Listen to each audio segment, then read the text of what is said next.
Hey, alright, so going along with some 270 development tools. So, regular 270 lab, you take your code, you simulate it, and when you're done, you dump it into the device and you run it and see if it works.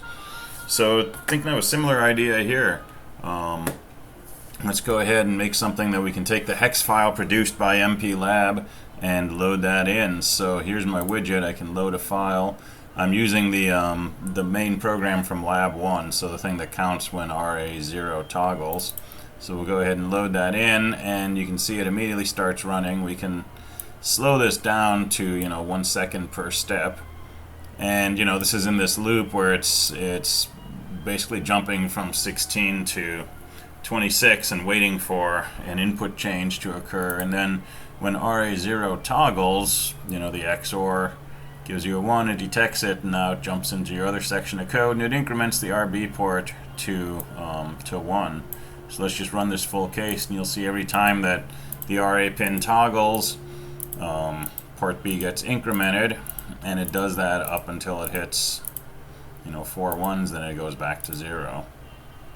So this is not a debugger. This is the all or nothing experience that students normally get when they program a device and put the device on a protoboard and check it out. Very little debugging help here. The PC is kind of a freebie, but basically they just load in the hex code and this simulates it, and we can hook up whatever inputs we want. I'm thinking of different ways to configure this, maybe having a set of LEDs that they can control which pins they're connected to. Maybe do some analog options, serial options, I don't know.